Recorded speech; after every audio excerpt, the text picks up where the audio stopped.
in which we are facing a lot of uncertainty, we are facing a lot of fear, we are facing a lot of, I don't even know how to call it, but yeah, an NFP during a war, apparently. So, before I go through the charts, I will just quickly brief you on what's going on right now, okay? Before we see the NFP during a war period, unfortunately. So it will be key to see how the markets will respond. So before I will scan the markets, just a quick briefing, okay, where we are standing right now. I will share my screen as usual, just to so you can see any reaction. So just let me just quickly do that as well. I'll be on this side. And okay, perfect. So we have everything we need. So let me brief you a bit of what is going on so far today, where we're standing. We have seen the markets declining. Okay, I will have my uh, dollar over here just to see how it will react ahead of the data. We are 7 minutes before the data are out. Feel free to ask me anything you want. I will be here to help you with everything. Just a quick scan of what's going on, as I mentioned. So what we are facing so far is a lot of uncertainty. You already know that we're in the middle of a war between Russia and Ukraine. So that this escalation of the war is something that has boosted commodities, metals, oil, gold, platinum, palladium, copper, wheat, natural gas has boosted them, okay, on the fear of supply disruption, since Russia and Ukraine are the biggest suppliers, the top suppliers of oil, of wheat, of industrial metals, of gas, but also because in a period where we're facing uncertainty, we tend to see safe havens supported, right? So uh, this escalation of the war, as I was explaining, is something that has boosted on the one hand, it keeps supporting the safe havens such as metals, oil, and dollar as well. But on the flip side, is a big mover to the downside for stocks, and this is something that we are seeing so far today as well. Actually, stocks have been for 2 weeks now, maybe more, to the downside. Okay, this is a random stock, it's HSBC. In a daily basis, we can see that it's going to the downside since the beginning of February. And this is what we are seeing in a Friday, in this Friday, this week as well. The US stocks, the Asian stocks, the European stocks sharply lower and boosted having demand again. So just a quick scan on DAX, on FTSE, on USA 500. So let me just, so we have S&P 500 over here. You can see if I put the daily chart, remain to the downside, okay, below 4500s. If I zoom into the 1 hour chart, you can see that it's consolidating within the 4300s. DAX, let's see DAX and FTSE. So FTSE first, in a sharp decline.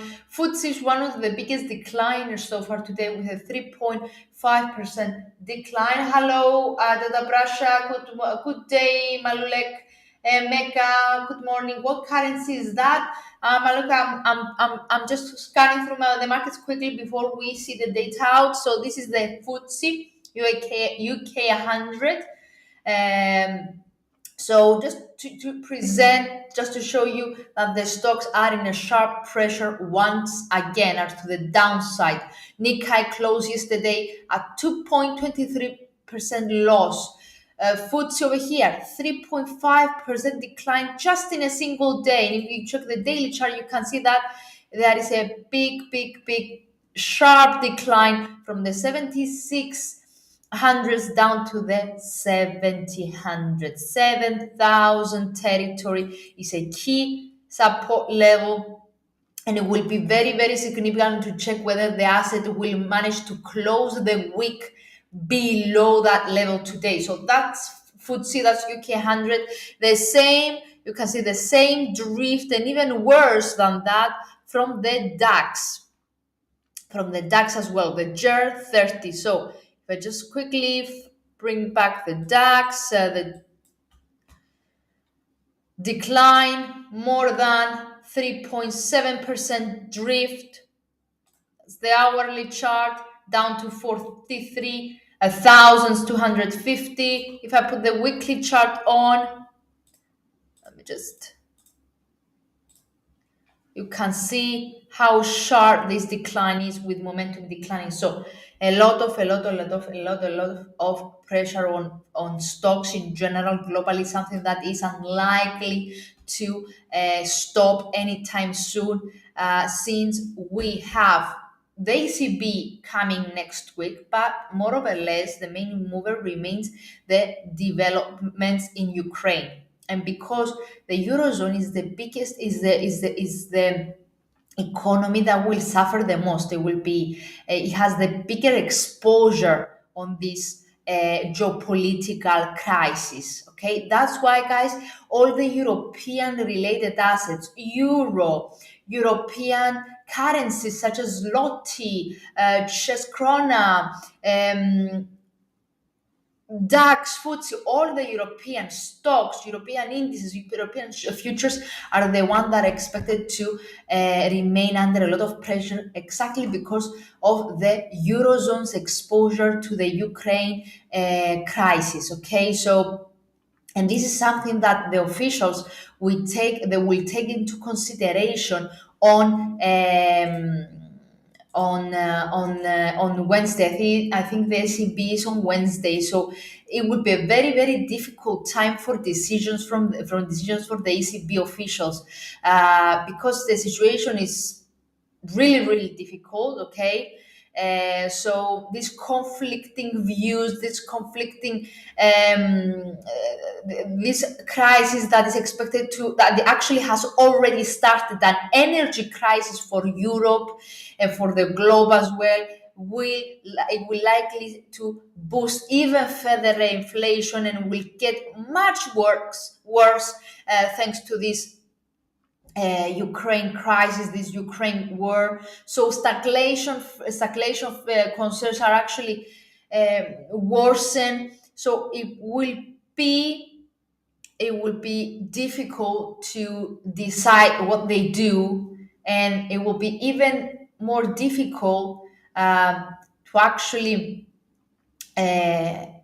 see any action to help, at least for to help a bit, at least. Okay, because as I said, Europe is the one that is exposed the most.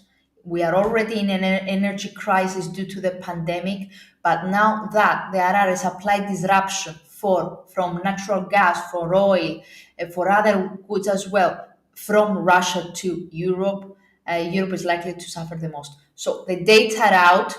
Let's quickly scan through them to see what's going on and to see how the dollar reacts.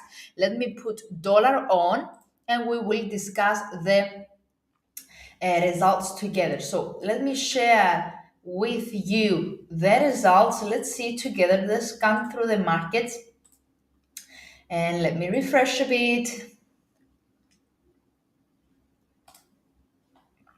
Sorry, road to Paris. Okay, brilliant. Another spike, another growth for the US. US economy hasn't really affected from anything. It remains constantly to the upside, continues presenting growth into the labor market. And this is something that actually is a very, very good, as far as I can see. Let me scan a bit to see the hourly. Okay, unfortunately, the average hourly earnings have dipped, something that is not good. So a slight decline on the average hourly earnings and in the yearly basis. Monthly basis, significant decline is nearly to zero. Labor for participation market at 6.3, that's good. Unemployment rate decline, that's really good as well. So it's an overall, if we exclude the decline in the hourly earnings, the fact that unemployment rate declined and the fact that the payrolls were much, much stronger than what was expected, that is considered to be a good report for the US job markets. So the estimates were for a tighter job market. So you see, it was expected to grow up to 400,000 from the 480 last month, but instead it came up to as much as nearly 700. So nearly a 70% rise of what was expected. So it's a strong report, implying that the January's weather, the Omicron distortions, um, um, they have not significantly affected the growth of the jobs market in the US. So the expectations were a bit lower, were significantly lower, because we have seen also continuing claims being tightened sharply as well. The initial claims to remain quite high, well above the December levels, the producer sentiment to be slow. So we were expecting actually a negative reading today, or a bit of a disappointing reading today, but instead we have seen a really a bit actually a decent to positive jobless and non-farm payrolls today. So that's good. That should support even more the dollar. Let's get back to the markets. Let's get back to our dollar. Here we are. Perfect. So this is the 30 minutes chart.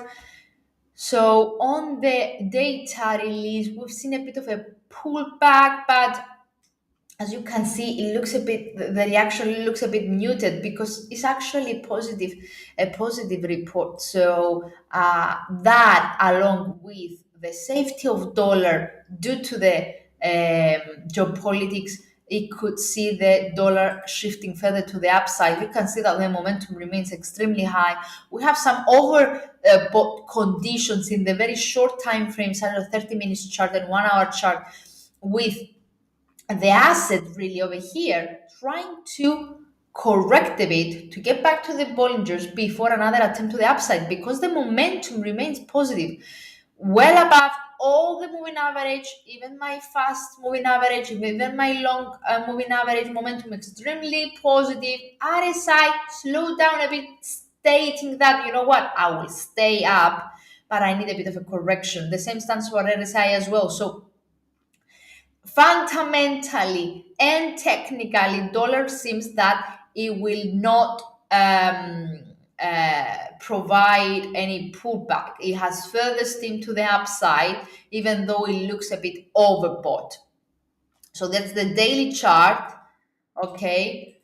So from what we are seeing, I'm getting back to the 30 minutes chart. From what we are seeing, it is overbought indeed for 1, 2, 3, 4, 5, a 30-minute session. But guys, the momentum is positive. So any correction or pullback that we might see, it might be a buying the dip opportunity.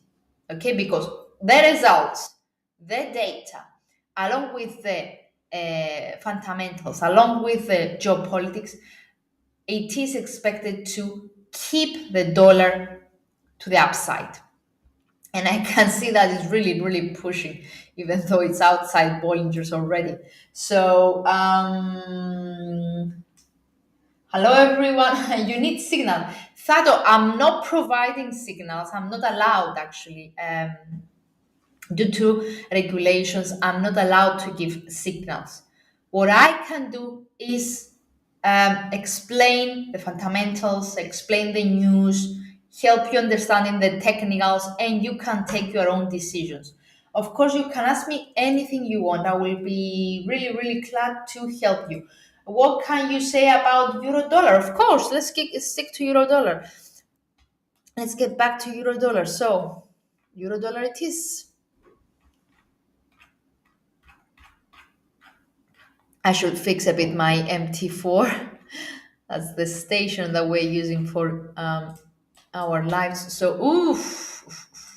So it's been down, I mean, since the beginning of the day, but more or less since the beginning of the year. Okay, so the fact, I'm not sure whether you have been last week here with us, dear Giftson and everyone. Hello, Adi. Hello, dear.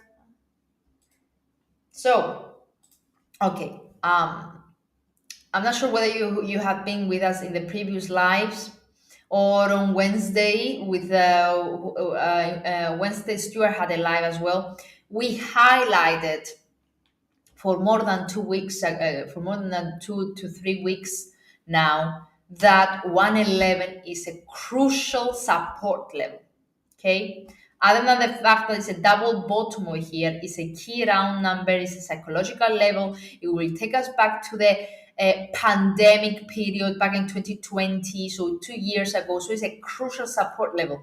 That support level, that 111, has been broken this week and actually on Wednesday. Thursday's candle closed below it, and today's candle not solely extended further to the downside, but broken another key psychological level, which is the 110. Okay, 110, the triple zero level. Why I'm highlighting that it's a triple zero level? Triple zero levels for currencies are implying key levels, key and strong support levels, key either or key resistance levels. 110. 110 has broken today. It's extending further to the downside and it's really flirting with the 109 level. Okay, let me put the 109 as well. So we are more than 200 pips lower just in a single day. Euro has managed to dive more than 200, sorry, I need to correct that. So more than 200 pips in a single day, just today. Actually, to be precise, since yesterday afternoon. So if I measure from the yesterday's open up to now, yeah, 204 pips decline, nearly 2% decline for euro dollar. So what's next? You're asking me, what can you say about euro dollar? It's looking like a free fall, I'm afraid, Gibson. So I cannot show you the 1 hour chart because it's continuously going down. So I will start with the higher time frame and then I will shift down to the 1 hour chart. So I will put the monthly chart on only because I want to identify the next support levels. Okay, this is the monthly chart, guys. Okay, this is the monthly chart. This is March. We have 4th of March right now. We are 4 days into March, and we can see this big body monthly candle breaking 3 psychological levels, 3 round numbers. So where we are going next? As you can see, momentum is neutral to negative. What that means? It means that we have RSI at 35, pointing lower. Stochastic the same. MACD is below zero, but the signal line is still above the zero. So what that implies to a downtrend with further steam to the downside. So the next long-term support lines down to 108, okay, 107.60, which is a support level that we have seen back in 2019. Or if I just, let me just, and another support level is down to 106.30, which is a support level that we have seen on the uh, back on the sorry back on the last year actually. So I'm trying to put a Fibonacci expansion on to see whether, okay, that is broken. Okay, so that's a long-term view though. I will just ignore it for now. Okay, I will get this on. This is in the long term. 109 is already, you already reached 109. Next support levels to be seen in the medium and long term are these support levels that we have seen, these lows that we have seen back in 2020. Okay, so I know that you might not be interested in the long term, so I will go a step backwards every time just to help you. So you see, that's the weekly chart. Bollinger's turn lower, expanding. MACD extending negative. Stochastic the same, RSI the same, and there is further steam. You can see they all point downwards. That means that the bears are increasing. So there is from technical perspective, there is a further steam to the downside. That's why, as I can see, can you see the 107.60 looks to be the next support level in the medium term, because this is a one, two, three, four, five, fifth times floor that we have seen back in 2020. So this is our next key support level in the medium term, so weekly or even monthly. Let's get down to the daily. Sharply down, down, extending down. This candle, the daily candle, looks oversold, so we might see a bit of a consolidation in the next few days, but the asset remains under an overall pressure. So any correction to the upside, it might be just a correction of this long-term decline that we have seen since the April 2021. So for the last 1 year, the asset has been to the downside, posting lower highs, lower lows. So overall decline, overall negative outlook for euro dollar. Now in the 1 hour chart or even 30 minutes chart, that's up to you, we have seen a continuous drift, asset being oversold. Why I'm saying oversold? Because it's outside the Bollingers, and stochastic, it's on the stochastic and RSI is on the oversold territory, so it's an extreme condition. But we don't have a sign of consolidation yet for a correction, a bit of a correction before another attempt to the downside. But everything points that there is further decline. So MACDs keep pointing downwards. Bollingers are expanding lower. Momentum is overall negative. So what that suggests here?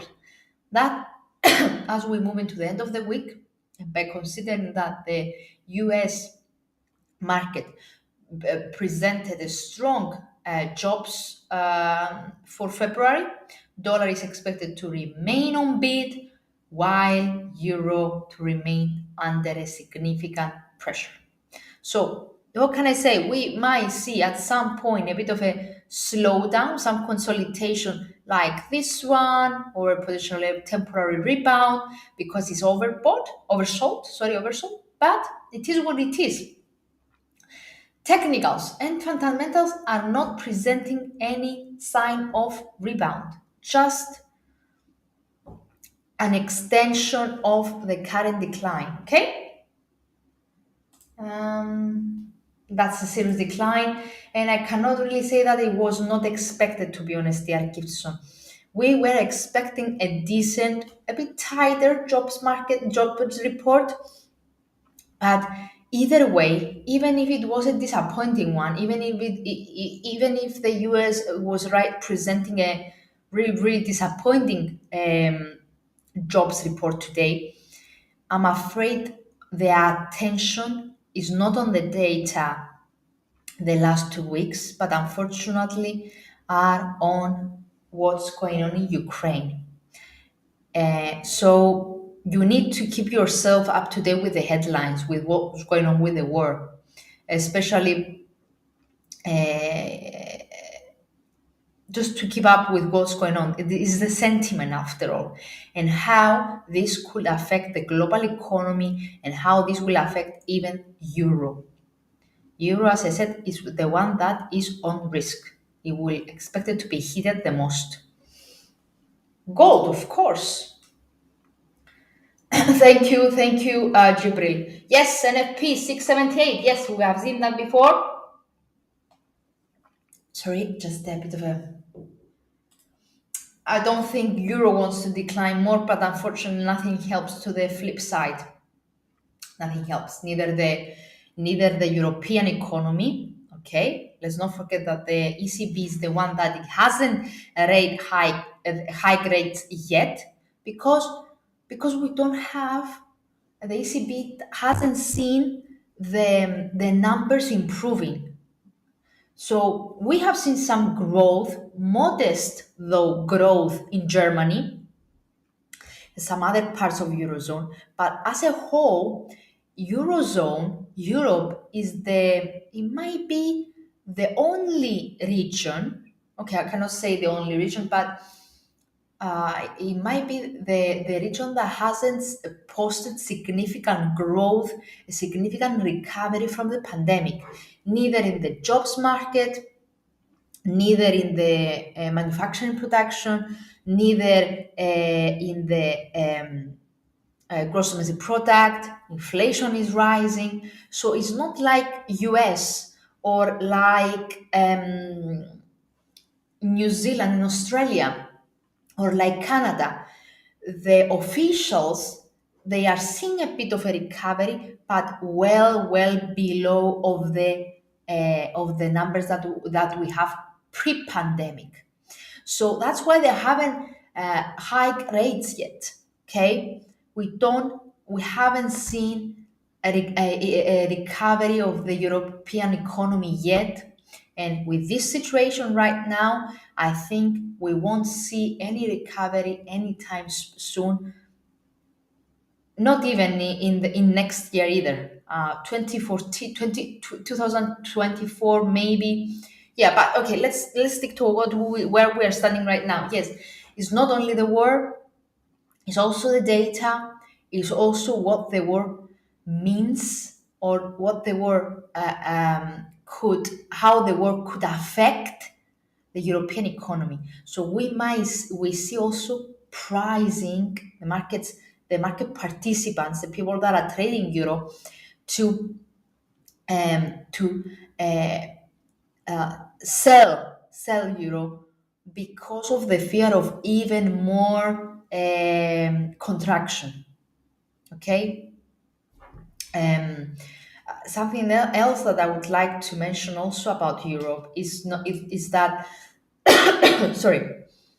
Yeah, I mentioned inflation. Inflation is extremely high. It hasn't really posted a significant decline. Let's not forget that the January PPI inflation released yesterday, the day before, spiked to 30%. February harmonized inflation, 5.8%. So that's clearly, we can see that clearly at this point, any attempt for the officials to say that, oh, economy is looking good, is looking okay, that would be a mistake. That would be fake news. So there is a lot of risk from the ECB that they might lose the people's confidence. Okay, so what they have to do right now is find a way to fight inflation and at the same time to fight also the energy crisis. Okay, the energy crisis. Um, so this comes first before all the rest. Um, how they could help the European household to face this high inflation, because people, guys, high inflation implies to a really, really expensive um, cost living cost.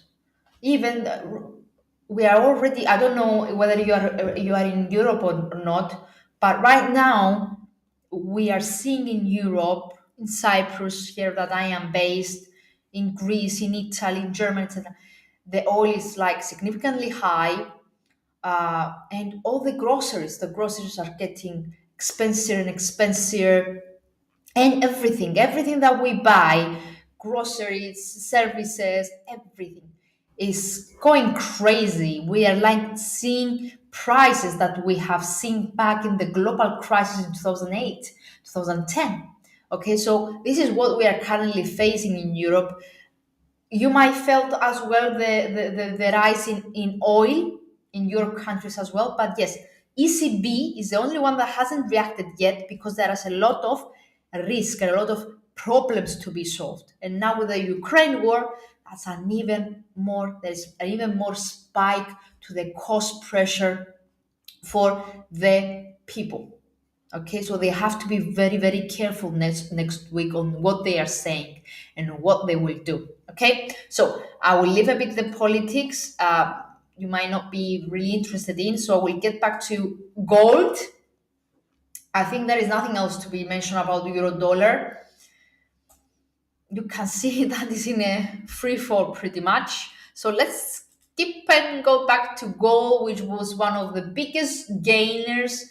It's a safe haven, it's a precious metal, it's a non-yielding asset. It has been used, and it is always used as a hedge against inflation. That's why when we have a rising inflation, we are seeing gold to the upside, already reached and broken. Sorry, that's here. That's okay, perfect. So today it has breached the once again the 1950 territory. These are my lines from the last week's analysis, and I mentioned back then that if it brokens the 1950, the next immediate resistance levels are up to 1980, 1975, 1990, and whoops, 2026. There is nothing really, from technical perspective, we are seeing that the momentum is keep rising. It's in an uptrend since the beginning of the year. All the moving average are keep pointing upwards, supporting the asset. There has been some small corrections, consolidations, I will say. Consolidation because it was overbought. Consolidation, it is again the last 3 days because it was so a bit of consolidation, and it keeps moving higher.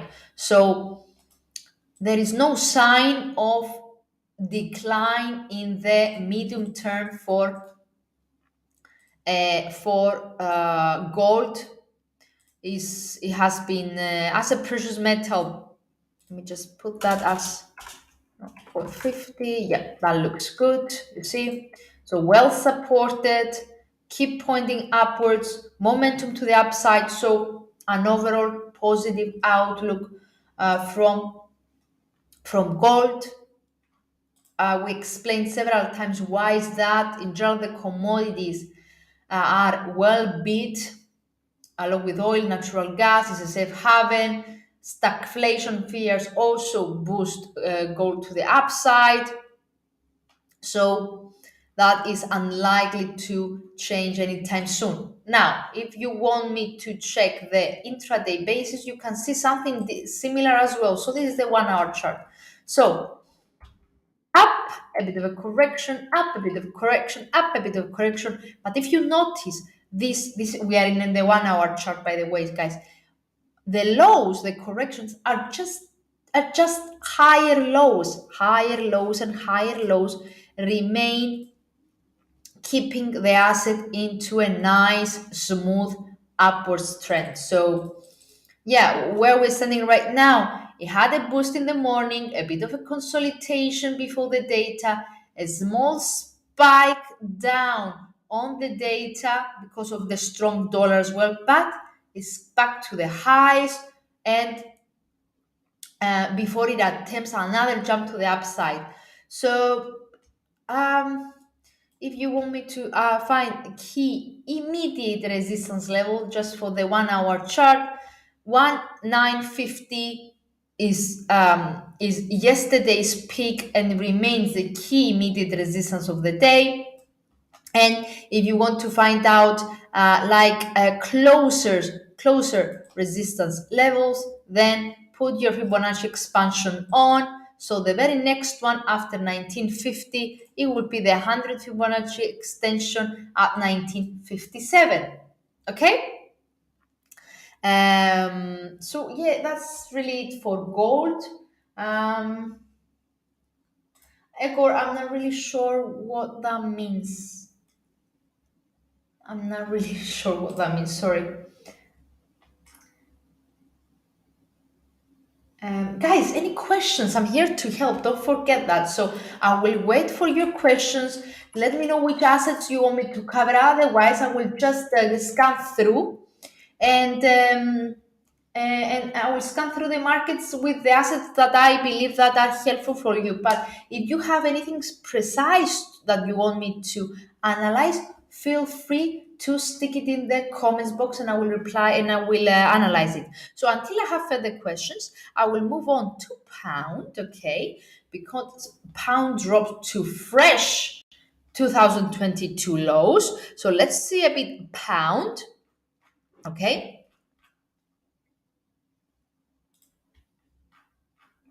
So pound it is. Here we are.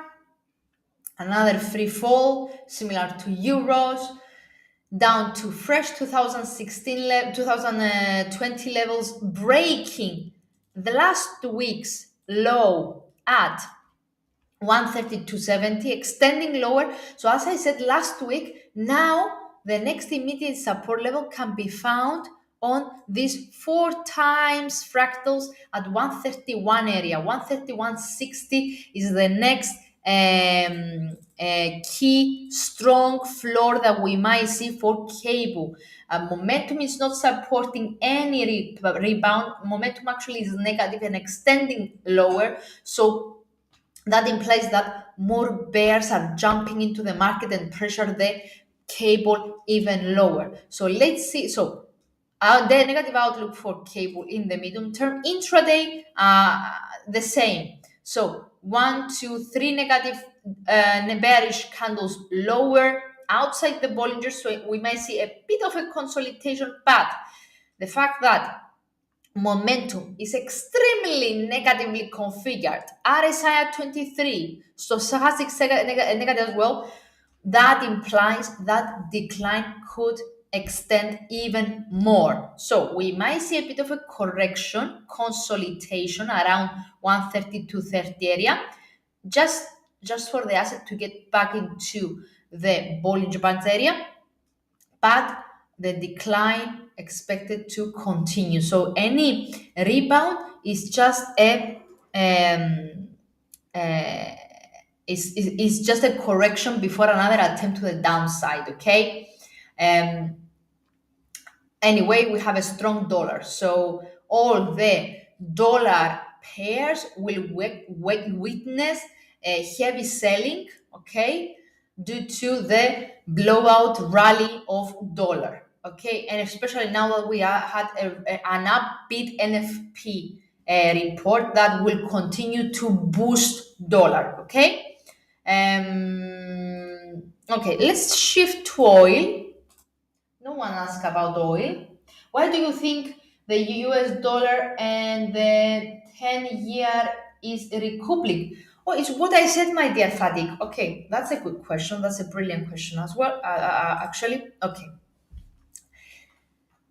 I already mentioned that the US economy still presents a growth, right? So that's why all the analysts or the economists, the global banks, big banks, they forecasted that this year the dollar will remain on beat. That was because the economy is growing in the US. It has get back to pre-pandemic levels. But other than that is the fact that we are now expecting the Fed to proceed with further rate hike rates. So if an economy is doing good, okay, is growing, then in order to keep inflation under control, the central banks have to increase their rates, right? So the Fed is expected this year, it has already actually increased the rates and is expected to increase even more. It's expected to increase the rates by 0.75, 75 points higher by the year end. So you need to know that in a healthy economy, okay, the central banks are increasing rates, okay, and by this is called tightening policy, okay, and when we increase rates, the currency of that countries is getting more expensive. Okay, it's getting stronger.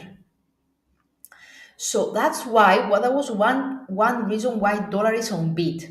Before the war, I mean, for the whole 2022, dollar it was expected, and we will see it. We already seen it. It was expected to be the biggest gainer of all because of the central bank, the rate hikes of the central banks, and the healthy economic signals. You should know that if a central bank rate hikes, that's why the country's currency is getting stronger. Why is that? Because it attracts. It's a healthy economy. It attracts investors. It attracts cash flows. That's why it's getting higher and higher. That's why the same stands for yields as well. Okay, so but um, regardless of that,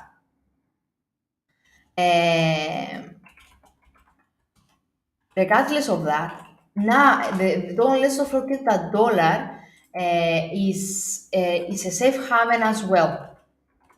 Okay, what that means? It means that in times of uncertainty, the dollar is an asset that um, um, is an asset that uh, is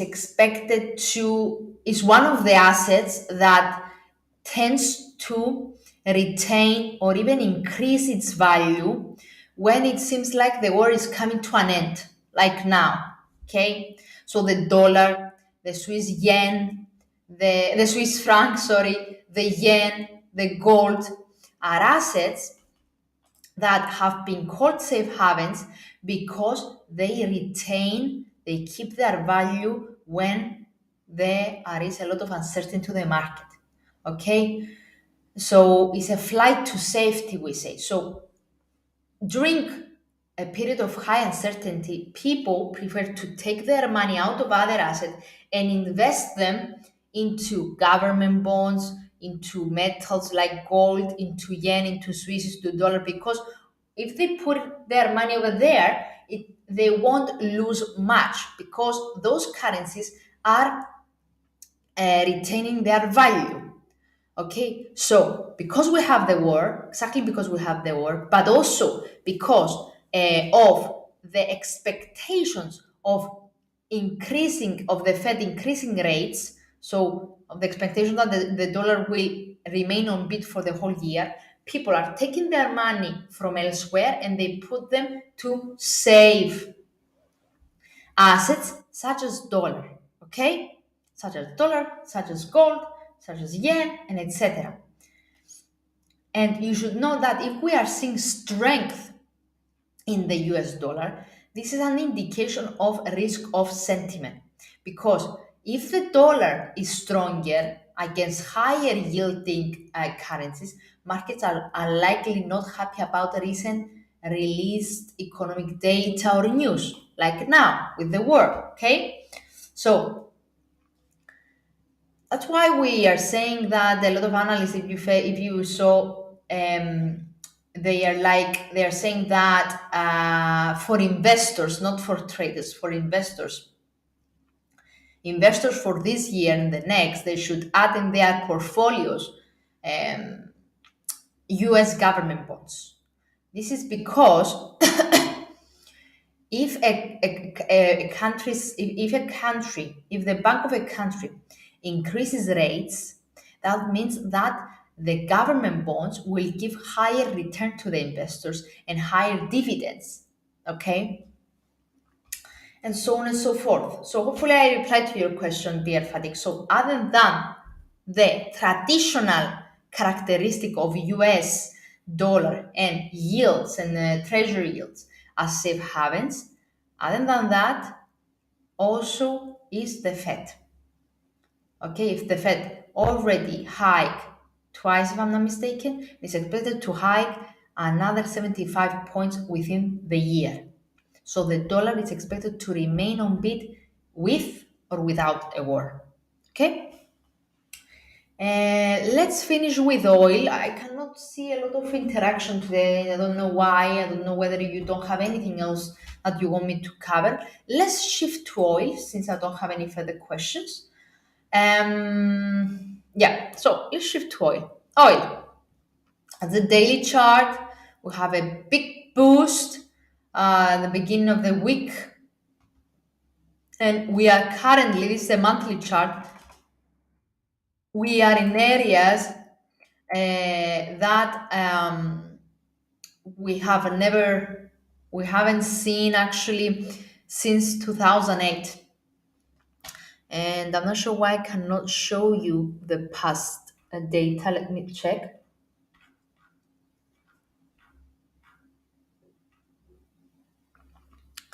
US dollar, where's my US oil? Sorry, US oil. Um,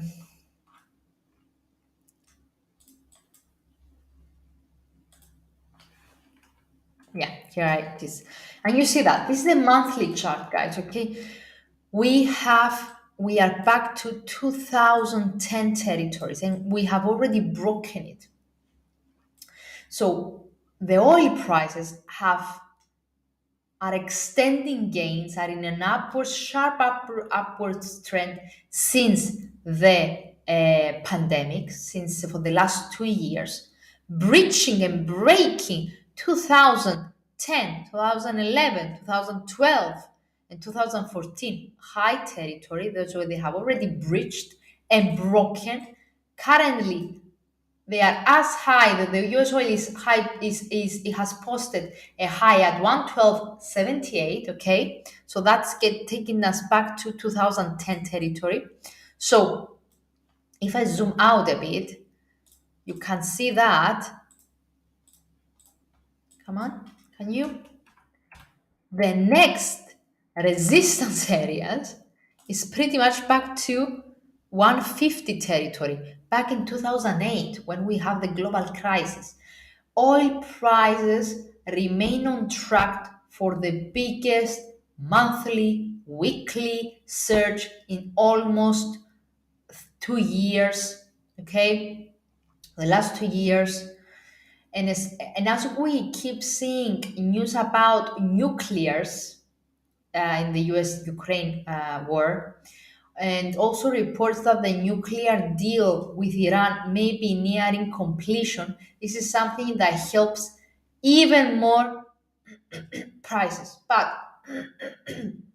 sorry, the nuclear deal with Iran might put some pressure, sorry, on the oil. But because we keep seeing the news from Ukraine suggesting that Russia attacked Europe's largest nuclear plant, which we don't know if it's true or not, but we see these headlines. So this is on the other side. This is something that further supports the oil. So regardless of the propaganda, regardless of the fake news or real news or whatever, it is what it is. It is in a big boost. You can see that we had an impressive rally on Monday, on Tuesday. Another three impressive rallies on Tuesday, on Thursday, Wednesday, Friday, and so far today, bringing the asset as high as 112 area. So as long as the fear that there will be an energy crisis, there will be a supply disruption for oil. This is something that will keep supporting the oil, and actually now the analysts are forecasting that the crude oil might hit $200 per barrel. Why is that? Why they are forecasting another $100 move? Because Russia is one of the top oil exporters, right? It actually, Europe imports from Russia 60% of its oil. So Europe pretty much depends on Russia on that. Now, with the sanctions that they have put, Russia actually threatens that he will not provide, he will ban the oil exports to Europe. So, if there is an export ban on oil, and this is clearly the plan actually, then we might see the asset breaking the 113 level sooner or later, and I'm afraid the next levels to be closely watched will be to the next resistance level will be 115, 120, and even up to 150 level. Okay, 150. So have in mind that the fear, the risk of conditions will keep supporting the oil. So you can see that momentum is keep rising in the daily chart, intraday, in the weekly chart as well. So oil remains to the upside. And if we see further oil disruption in Europe and in the globe as well, we might see the asset reaching as high as 200. But intraday, okay, intraday or in the near term, something that could keep the oil a bit under pressure, not significantly, a bit under pressure, it might be if eventually the US and other countries release their strategic reserves. If countries coordinate together and release their strategic reserves, then we might see a small impact on the oil. So a bit of a to provide a bit of a ceiling on this rally, but this might be something temporary. Okay, uh, so overall, oil remains on bid in the medium term, in the long term, and even in the near term. So I will shift now to the 1 hour chart because I want to show you this, what's going on right now. So we are seeing, oh, sorry, wrong indicator. It's the vertical. So it looked like actually, like a, sorry again, I'm trying to, these, connecting the three fractals over here, connecting the two fractals over here. So we had been, since yesterday, in a descending triangle that has been broken just now. And the momentum is turning positive again. So keep an eye on oil intraday. So today, because this tends to be a bullish signal. The break to the upside of a descending triangle, it tends to be a bullish signal. However, our momentum indicators are not giving us are giving us neutral sideways signal so far. So we need to wait a bit to see whether it will actually rebound and extends further to the upside. So if the asset managed to extend further higher and even break the 109 level, which is our previous 1 hour fractal, then it could get back to 112 territory. Okay. Okay, what will be the limitations? What will be the implication on oil if they ban?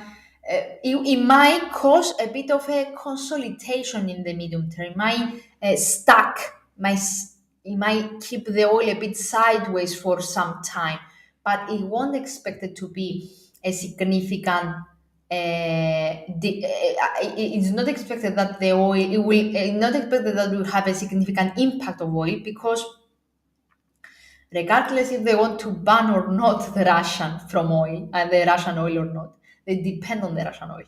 As I said, just last year, Euro exported from Russia 60%. 60%. They bought from Russia 60% of their needs. So even if they ban the Russian oil, Russia is a very strong ally of OPEC. Okay, is one of the top suppliers in oil. So even if they put some sanctions saying that we are banning Russian oil, the ones they will be suffer the most, but not the Russians in this case, because Russia and UAE, Arabic Emirates, are the top suppliers. And Emirates so far hasn't put any sanctions on Russia. So yeah, that could provide it could negatively impact oil, but in the short term, slightly. We won't expect if something like that happens. We don't expect to pressure a lot oil. Okay, oil remains on bid.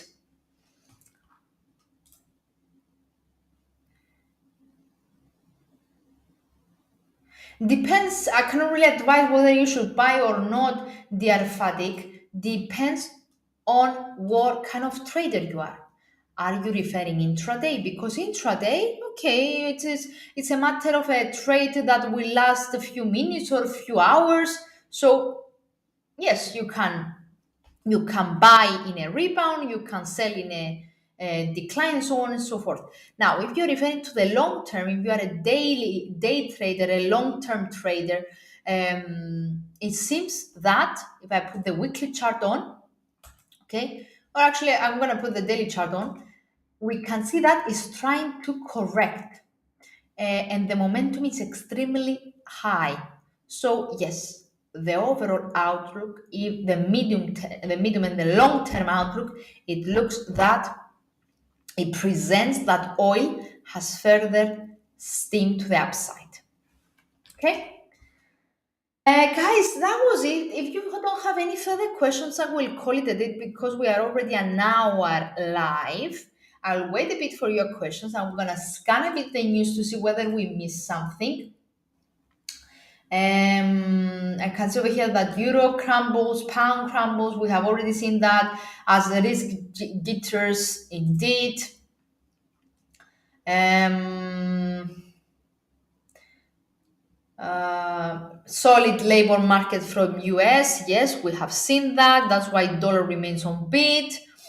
And next, I haven't mentioned the next resistance level for dollar. So you see, that's a nice round bottom. It was a double bottom, which was another bearish sign back in the long term. So rebound is back to 2020 highs. So next resistance levels lies down to 100 territory or a 99.80 level.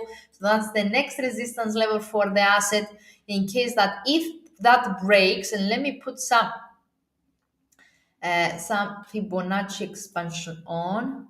Perfect. So 61 Fibonacci broken, 100 Fibonacci open, Fibonacci extension broken. So what lies next? We have next as a resistance level the $100, round number 000, $100, but also the 161 Fibonacci extension, which is at 150. So that's the next immediate resistance level that clearly brings us back to the 2020 highs. That was exactly before the pandemic, actually on the pandemic release. I wasn't sure. Let me see. March. Yes, it was on the pandemic breakout. So yeah, it's taking it is taking us back there. You can see that it's continuous is upwards channel since March 2021. Momentum declined a bit, but is still well above zero. And we have seen some fresh momentum, positive momentum over here with this, the last histogram. Stochastic to the upside, RSI to the upside, imply remaining above 50 for a long, long time now. So positive dollar overall. Let me see if there are any further questions. CAD, we usually see the CAD appreciated when oil. Yes, indeed. Why isn't that the case this time around? Let me check. Good question again from Fadik. Very good question. And let me check.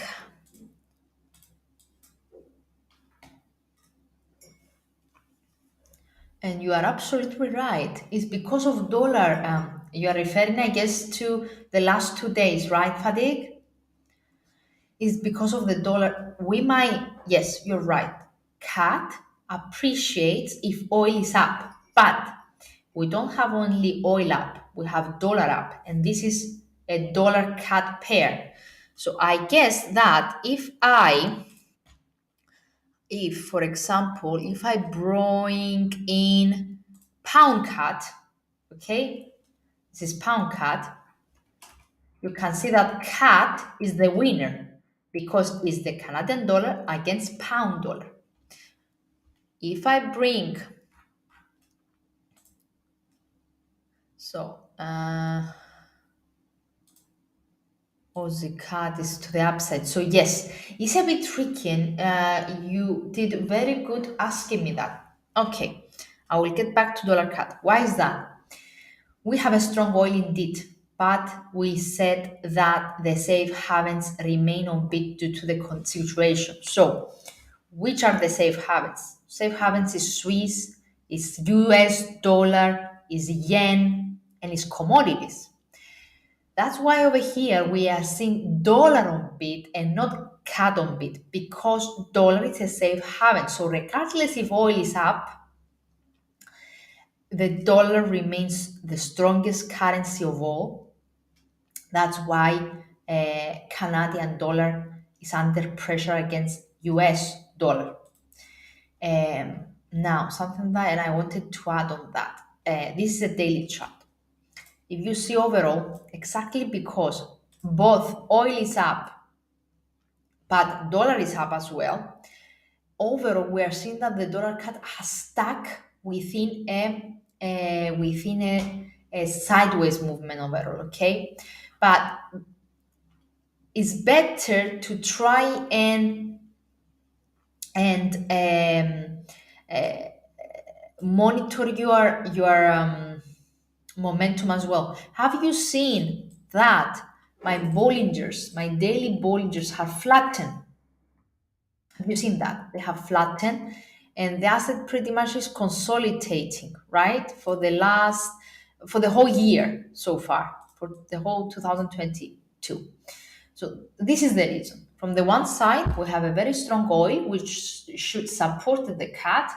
On the other side, we have a hawkish Fed, which supports the dollar. And we have also the risk of conditions, the uncertainty, the fear that also support dollar. So that's why there is a fight between the two currencies. So that's why the asset is ranging, because both currencies are strong. So against each other, they remain steady because they are both strong. Now, if you check Aussie CAD, okay, Aussie CAD, this is Aussie CAD, Australian dollar, Canadian dollar. Canadian dollar is under pressure. Why is that? Because Aussie is a commodity asset. As a commodity asset and as the biggest exporter, producer of gold, which is Australia, and because gold is on bid, we are seeing that the Australian dollar is benefiting against Canadian dollar. So there are a lot of things that they could affect the market. Okay, so it's better if you're not really sure where is it going, and if you don't want to rely only on the fundamentals, it's good to check your momentum indicators as well. So for the dollar CAD, obviously we are in a consolidation mode. So it's steady, it's sideways. It could retest again the 128 high, reverse it back down again to 126. It could rebound to 126 and continue consolidate as long as we have a strong oil and a strong dollar. Now, in regards to other Canadian pairs such as Aussie dollar, okay, Canadian dollar is under pressure because of because of a really strong Aussie, which is a commodity asset. So Aussie CAD is to the upside since the beginning of the year, broken the significant 0.93 level, already broken another high back. It was seen back in November 2023 and extends further higher, breaking even the August 2001 territory. So it's not only a matter of fundamentals. You should really focus also on what your charts are telling you, what your momentum indicators are telling you. You can see that MACD is keep extending higher and higher since the beginning of February. RSI the same. This is stochastic. Stochastic the same. Keep rising, providing higher lows since January. So provides a bit of a correction like that one, and then another attempt to the upside. A bit of a correction, another attempt to the upside.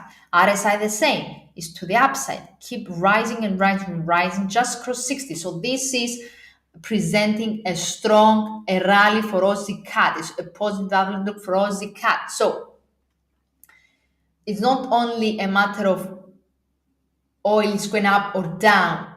Oil tends to positive affect the Canadian dollar because Canada is exporting the majority of its production to US, so it's affected by the oil, but these are pairs, so we are comparing one economy with the other. Okay, so if you're not sure about something, it's better to check what your charts are telling you. Even if you are not using indicators, check the body of this candle. Yesterday's candle was very, very big and actually broken the previous highs. So that was an indicator that it will further boost it to the upside. Okay? So guys, I'm gonna call it a date. Hopefully I managed to help you. We still have some We have oil. We have purchasing manager index from Canada in a half an hour, but the majority of the data are out. So it's Friday. It's good for you to write down tonight at the closure how your assets, assets that you are interested in, how they have closed. I mean, whether they have closed above their 20-day moving average or 50-day moving average or 250 moving average, or if they have broken significant key levels, and etc. In order to prepare yourself for Monday, because volatility is expected to remain. And next week we have ECB as well. So uncertainty, volatility, fear, stagflation concerns, the condition with the war are expected to remain the main drivers of the economy. And as far as I can see from the politics, the diplomatic way is not a case, it's not an option anymore, or at least for now. So unfortunately, it seems that the worst are ahead of us. So take care, prepare tonight, put down on your watch list, write down the levels, how each of your assets has closed in order to prepare yourself for next week's trading. Risk management, don't forget that, and trade what you see. Okay, Fatigue? Trade what you see. It's not only about fundamentals, especially now that we have an extreme volatility in the market. Check your momentums as well. Check the body of the candles, how big they are. Okay, because it matters. It matters when you have a strong or a weak doji candle. Okay. So, thank you very much for attending, guys. Hope you are having a great day ahead. Have a great weekend ahead. And I'll see you again next week. Thank you very much. Have a great day ahead. Bye bye.